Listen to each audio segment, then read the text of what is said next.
So I'm back from Ghana, and the differences between our two countries and the danger that our country is in could not be more apparent. And this idea that Africans don't like black Americans or don't see us as a part of them, Ghana just sinks that shit like the Titanic. They're so open to us. They call us brother. They literally say welcome home. When I went to Elmina, the fact that I'm black American got me so much compassion. They family, yo.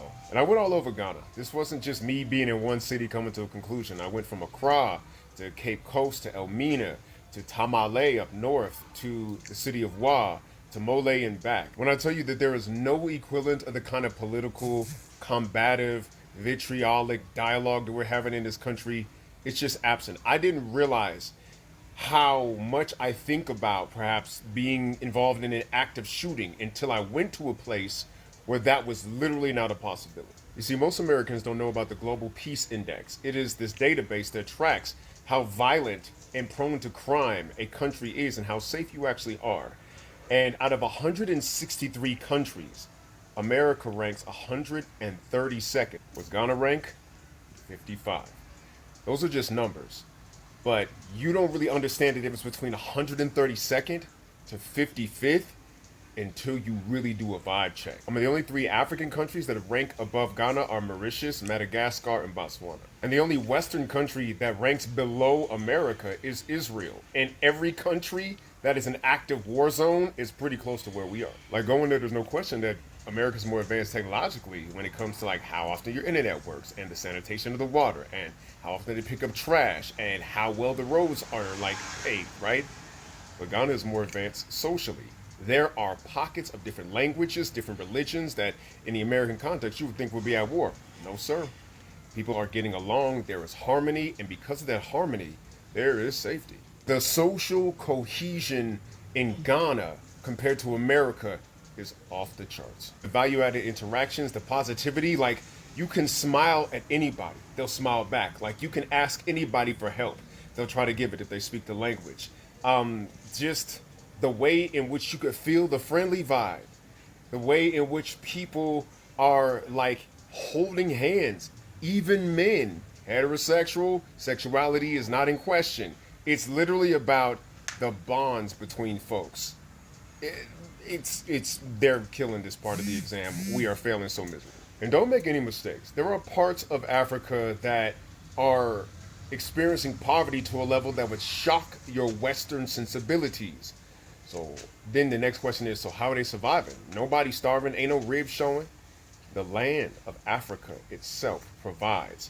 I mean, literally, people be in the villages. There's always some goats. You know who's cooking the jollof rice. You know where the chickens is at. There's always eggs. There's always fruit. There's always, I'm talking about fruits that you don't even see here. Like when they selling them by, like you don't even know what they are. When you go down to the south in Cape Coast, the ocean provides. They're selling things that you would never think to eat, and they're selling things that you would love to eat. There's always something to sustain yourself on in land that just sprouts this rich food like the land of Africa. I'm gonna say this again. If you love infrastructure, Ghana's a fixer-upper in some places. There are ways that we need to invest in like water sanitation and pipes and like, you know what I'm saying, roads and like picking up trash, right? But those problems are getting solved actively. Ghana is a land that's on its way up. America, it's it's yeah. But you gotta adjust your lens of how you look at Africa. Because what you're looking at is a place that survived an apocalypse. The slave trade was an apocalypse. Colonization was absolutely an apocalypse. Have you noticed there's no apocalypse movie set in Africa? Because apocalypse movies are Westerners' greatest fear. What's gonna happen if the bridges and the phones and the heating and the refrigeration don't work? Africa, shit get cut off, then they figure it out, and then it get cut back on again. Like, they're calling us out on how we lose our peace when we have poverty. I haven't been to Ghana, it's clear to me now. Material wealth is not the path to peace or freedom. Freedom is literally in kindness, it's in connectivity, it's like the safety that people provide because they understand that everybody is in this together. When you look at the political situation, they all love their president, John Mahama. I haven't heard one bad thing about him. They say he's facing challenges, but generally, Ghanaians believe in their president.